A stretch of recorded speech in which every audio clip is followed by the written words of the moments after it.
तो दोस्तों आज हम फिर से आपके लिए लेकर आए हैं देश दुनिया की सभी ताजा बड़ी खबरें। फटाफट एक एक कर विस्तार से आज आपको बताएंगे, तो वीडियो को अंत तक जरूर देखें। दोस्तों वीडियो बनाने में हमें काफी मेहनत लगी है, तो वीडियो को दिल से लाइक कर दें। जी दोस्तों, पहली खबर में आपको बता दें कि तालिबान को लेकर प्रधानमंत्री मोदी पर बरसे असदुद्दीन ओवैसी, कहा दम है तो तालिबान को आतंकी संगठन घोषित करे मोदी सरकार। वहीं आपको बताएंगे दोस्तों की ममता बनर्जी की जीत से बुरी तरह से घबराई भाजपा, ममता बनर्जी का नामांकन रद्द कराने के लिए चुनाव आयोग पहुंची बीजेपी।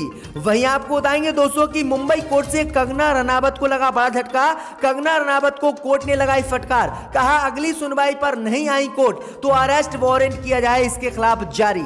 वहीं आपको बताएंगे दोस्तों की किसानों के प्रदर्शन पर एनएचआरसी ने दिल्ली, यूपी, हरियाणा सरकार को भेजा नोटिस, मांगा है 1 महीने में जवाब। वहीं आपको बताएंगे दोस्तों कि जम्मू कश्मीर के बाद राजस्थान के जूनागढ़ को पाकिस्तान कराएगा आजाद, नवाब ने जूनागढ़ को आजाद कराने की पाकिस्तान से कर दी है मांग। वहीं आपको बताएंगे दोस्तों कि गुजरात के बाद अब हिमाचल में मुख्यमंत्री को बदल सकती है भाजपा, सीएम जयराम ठाकुर को बीजेपी ने बुलाया है दिल्ली। तो सभी खबरों को आपको बताने वाले दोस्तों, वीडियो को लाइक कर चैनल को सब्सक्राइब कर दें।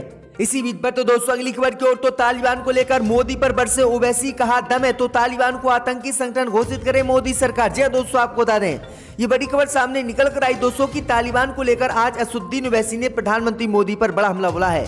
असदुद्दीन ओवैसी ने मोदी सरकार को चेतावनी दी है कि अगर मोदी में दम है तो तालिबान को आतंकी संगठन मोदी सरकार घोषित करे, अन्यथा तालिबान पर ना बोले। असदुद्दीन ओवैसी ने कहा कि भाजपा के कुछ नेता देश में तालिबान को आतंकी संगठन बताते हैं, जबकि मोदी सरकार तालिबान को आतंकी संगठन मानने के लिए तैयार नहीं है और तालिबान के नाम पर उत्तर प्रदेश चुनाव भाजपा लड़ना चाहती है। असदुद्दीन ओवैसी ने कहा कि अगर तालिबान के नाम पर फायदा भाजपा उठाना चाहती है तो पहले भाजपा को यह तय करना होगा कि तालिबान ही आतंकी संगठन है या फिर नहीं। अगर मोदी में दम है तो मोदी तालिबान को आतंकी संगठन घोषित करे। आगे योगी आदित्यनाथ पर हमला बोलते हुए असदुद्दीन ओवैसी ने कहा कि योगी आदित्यनाथ झूठ बोलते हैं, इसलिए उन्हें अब्बा जान का सहारा उत्तर प्रदेश में लेना पड़ रहा है। तो ये बड़ा हमला असदुद्दीन ओवैसी ने बोला है। इसी बीच पर तो दोस्तों अगली खबर की ओर, तो गुजरात के बाद अब हिमाचल प्रदेश में सीएम बदलेगी भाजपा, जयराम ठाकुर को बुलाया गया है दिल्ली। जी दोस्तों, आपको बता दें ये बड़ी खबर सामने निकल कर आई दोस्तों कि गुजरात में सीएम बदलने को लेकर अभी बहस थमी नहीं है कि हिमाचल से बड़ी खबर सामने निकल कर आई दोस्तों। दरअसल आपको बता दें कि हिमाचल के मुख्यमंत्री जयराम ठाकुर को तत्काल दिल्ली बीजेपी ने बुलाया है। जैसे ही जयराम ठाकुर को दिल्ली बुलाए जाने की खबर सामने आई है, इससे साफ होता है कि गुजरात के बाद अब हिमाचल में भी भाजपा अपने मुख्यमंत्री को बदल सकती है। दरअसल आपको बता दें कि 5 दिन पहले ही सीएम जयराम ठाकुर को जेपी नड्डा ने दिल्ली बुलाया था। इसके बाद मुख्यमंत्री को गुजरात में भाजपा ने बदला था और अब फिर से सीएम जयराम ठाकुर को दिल्ली बुलाया गया है। इससे साफ होता है कि आने वाले 1-2 दिन में भाजपा हिमाचल प्रदेश में भी अपना मुख्यमंत्री बदल सकती है। दरअसल आपको बता दें कि अगले साल अक्टूबर-नवंबर में हिमाचल प्रदेश में विधानसभा के चुनाव होने हैं। वहीं अगर हम बात करें दोस्तों तो 5 राज्यों में बीजेपी ने अब तक अपने मुख्यमंत्री को बदल दिया है। उत्तर प्रदेश में भी मुख्यमंत्री भाजपा अपना बदल सकती है। तो ये बड़ी अपडेट आई दोस्तों कि हिमाचल में भी अब मुख्यमंत्री बीजेपी बदलने जा रही है। इसी बीच पर तो दोस्तों अगली खबर की ओर, तो मुंबई कोर्ट ने कंगना को लगाई फटकार, कहा अगली सुनवाई पर नहीं आई कोर्ट तो होगा अरेस्ट वारंट जारी। जी दोस्तों, आपको बता दें ये बड़ी खबर सामने निकल कर आई दोस्तों कि जावेद अख्तर ने कंगना रनावत के खिलाफ मानहानि का केस दर्ज कराया था, जिसकी सुनवाई अंधेरी कोर्ट में हुई थी। जावेद अख्तर अपनी पत्नी के साथ कोर्ट पहुंचे, लेकिन कंगना रनावत कोर्ट नहीं पहुंची। कंगना रनावत के कोर्ट ना पहुंचने से कोर्ट के जज नाराज हो गए और कोर्ट के जज ने सुनवाई को स्थगित करते हुए आदेश जारी किया है कि अगर 20 सितंबर को कोर्ट में कंगना रनावत पेश नहीं हुई तो उनके खिलाफ अरेस्ट वारंट जारी किया जाए और उन्हें गिरफ्तार करके यहां पर लाया जाए। दरअसल आपको बता दें कि कंगना रनावत कोर्ट के नोटिस के बावजूद बार-बार बहाने बना देती हैं, कभी तबीयत खराब बता देती है तो कभी कुछ। इसी को लेकर कोर्ट नाराज हो गया और कोर्ट ने अब सख्त आदेश जारी किया है कि अगर कंगना रनावत 20 सितंबर को कोर्ट में पेश ना हो तो उसके खिलाफ अरेस्ट वारंट जारी किया जाए और उसे गिरफ्तार करके कोर्ट में पेश किया जाए। तो ये बड़ी अपडेट आई दोस्तों कि कंगना की मुश्किलें बढ़ गई हैं। इसी बीच पर तो दोस्तों अगली खबर की ओर, तो ममता बनर्जी का नामांकन रद्द कराने के लिए चुनाव आयोग पहुंची भाजपा। जी दोस्तों, आपको बता दें ये बड़ी खबर सामने निकल कर आई दोस्तों कि पश्चिम बंगाल में इसी महीने उपचुनाव होने हैं और भवानीपुर सीट से ममता बनर्जी ने अपना पर्चा भरा है। इस बीच खबर सामने निकल कर आई दोस्तों कि ममता बनर्जी का पर्चा रद्द कराने के लिए भाजपा ने अब चुनाव आयोग से शिकायत की है। जी दोस्तों, आपको बता दें कि ममता बनर्जी के नामांकन पर भाजपा ने आपत्ति जताई और कहा है कि ममता ने जो हलफनामा दाखिल किया है उसमें उन्होंने अपने ऊपर चल रहे 5 आपराधिक मामलों का जिक्र नहीं किया है। भाजपा एजेंट सकल घोष ने अपनी चिट्ठी में उन मामलों का भी जिक्र किया है और बताया है कि उन पर कहां-कहां पर केस दर्ज हैं। इसलिए चुनाव आयोग से हमारी अपील है कि ममता बनर्जी का नामांकन रद्द किया जाए। तो ये बड़ी अपडेट आई दोस्तों कि भाजपा किस तरह से ममता बनर्जी के खिलाफ षड्यंत्र रच रही है। इसी बीच में तो दोस्तों अगली खबर की ओर तो यूपी में चुनाव से पहले मायावती और योगी को बड़ा झटका, सपा में शामिल हुए बीजेपी के कई नेता। जी दोस्तों, आपको बता दें कि उत्तर प्रदेश में विधानसभा चुनाव से पहले ही भाजपा और बीएसपी को बड़ा झटका लगा है। दरअसल आपको बता दें कि भाजपा और बसपा के कई नेता आज समाजवादी पार्टी में शामिल हो गए हैं। दरअसल आपको बता दें कि एटा लोकसभा से बसपा के पूर्व प्रत्याशी इंजीनियर नूर मोहम्मद ने सपा की सदस्यता ली है। इसके अलावा पूर्व सांसद यशवीर सिंह और पूर्व विधायक शेख सुलेमान भी सपा में आ गए हैं। अखिलेश यादव की उपस्थिति में इन नेताओं को सपा की सदस्यता दिलाई गई है। कुशीनगर के बसपा नेता हरिशंकर राजभर और राजेंद्र उर्फ मुन्ना यादव भी बसपा छोड़कर सपा में आ गए हैं। इसके बाद मायावती सहित उत्तर प्रदेश के मुख्यमंत्री योगी आदित्यनाथ को बड़ा झटका लगा है। वहीं सपा ने दावा किया है कि 8 और बीजेपी के विधायक सपा के संपर्क में हैं और जल्दी वह बीजेपी को छोड़कर समाजवादी पार्टी को ज्वाइन करेंगे। इसी बीच पर तो दोस्तों अगली खबर की ओर तो किसानों के प्रदर्शन पर एनएचआरसी ने दिल्ली, यूपी, हरियाणा सरकार को भेजा नोटिस, भाजपा की बड़ी मुश्किलें। जी दोस्तों, आपको बता दें कि केंद्र सरकार के 3 कृषि कानून के खिलाफ किसानों का आंदोलन जारी है और मौजूदा आंदोलन की वजह से कई रोड जाम है और लोगों को परेशानी हो रही है।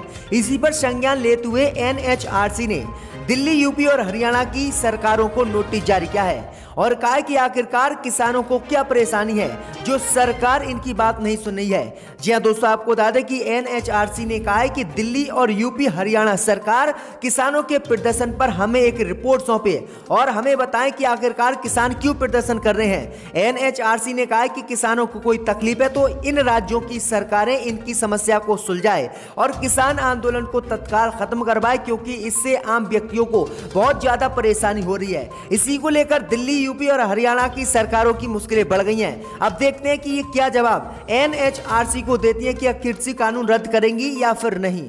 इसी बीच पर तो दोस्तों अगली खबर की ओर तो भाकपा से नाराज कन्हैया कुमार ने की राहुल गांधी से मुलाकात, कांग्रेस में जाने की अटकलें हुई तेज। जी दोस्तों, आपको बता दें कि सीपीएम से नाराज चल रहे कन्हैया कुमार जल्दी कांग्रेस पार्टी को ज्वाइन कर सकते हैं।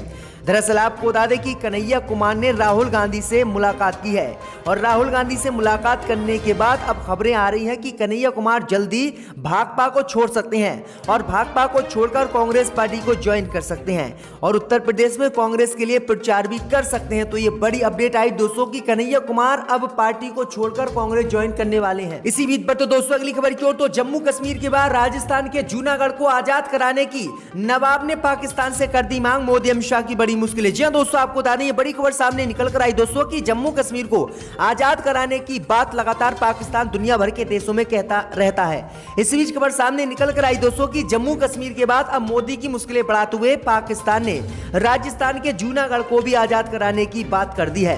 दरअसल आपको बता दें कि जूनागढ़ के नवाब ने पाकिस्तान के प्रधानमंत्री इमरान खान से अपील की है कि जूनागढ़ जो राजस्थान में स्थित है यह पाकिस्तान का हिस्सा है। इसलिए जिस तरह से प्रधानमंत्री इमरान खान दुनिया भर के देशों में कश्मीर को आजाद कराने की मांग उठाते हैं, उसी तरह से राजस्थान के जूनागढ़ की भी आजादी कराने की मांग उठाएं, क्योंकि जूनागढ़ पाकिस्तान का है। तो ये बड़ी अपडेट आई दोस्तों कि जूनागढ़ को लेकर एक बार फिर से विवाद बढ़ गया है और मोदी सरकार की मुश्किलें बढ़ गई हैं। कभी भी जूनागढ़ पर हमला पाकिस्तान कर सकता है।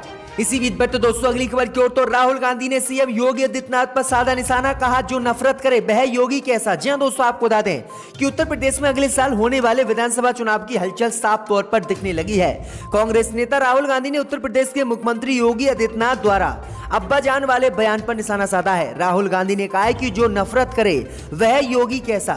इससे पहले राहुल गांधी ने हिंदू मुसलमान को लेकर एक ट्वीट किया था और कहा था कि जो हिंदू और मुसलमान की बात करता है वह इंसान नहीं है और वह हिंदू भी नहीं है। दरअसल आपको बता दें कि योगी आदित्यनाथ ने कल ही एक विवादित बयान मुसलमानों को लेकर दिया था और कहा था कि जो राशन अब गरीबों को उत्तर प्रदेश में मिलता है वह 2017 से पहले भी मिलता था, लेकिन अब्बा जान कहने वाले लोग उसे खा जाते थे, जिसके बाद काफी विवाद हुआ और काफी आलोचना योगी आदित्यनाथ के इस बयान की हुई है। इसी बीच पर तो दोस्तों अगली खबर की ओर तो विजय रूपाणी की विदाई पर छलका बेटी का दर्द, बोली बुरे वक्त में मोदी नहीं मेरे पिता पहुंचते थे सबसे पहले। जी दोस्तों आपको बता दें कि गुजरात के पूर्व मुख्यमंत्री विजय रूपाणी को पद से हटाए जाने पर बेटी राधिका ने सोशल मीडिया पर भावुक पोस्ट लिखा है और सभी भाजपाइयों को आड़े हाथ उन्होंने लिया है। उन्होंने कहा है कि मेरे पिता एक ऐसे व्यक्ति गुजरात में थे जब गुजरात में गोधरा दंगे हुए थे, बाढ़ आई थी, आतंकियों ने हमले किए थे, तब मोदी नहीं बल्कि मेरे पिता सबसे पहले पहुंचते थे और लोगों की मदद करते थे। लेकिन आज मेरे पिता को किस तरह से दूध में से मक्खी की तरह निकाल के भाजपाइयों ने फेंक दिया। उन्होंने कहा कि मेरे पिता की तरह कोई भी गुजरात में काम नहीं कर सकता। उन्होंने गुजरात के लिए बहुत मेहनत की, दिन रात काम किया, लेकिन बुरे वक्त में मेरे पिता ने नरेंद्र मोदी का साथ दिया था। लेकिन जब मेरे पिता का बुरा वक्त आया तो नरेंद्र मोदी ने मेरे पिता का साथ छोड़ दिया और उनसे इस्तीफा ले लिया। तो ये बड़ी अपडेट आई दोस्तों की विजय रूपाणी की बेटी का ये दर्द छलका है, उन्होंने भाजपाइयों को आड़े हाथ ले लिया है। 2006 में कि एक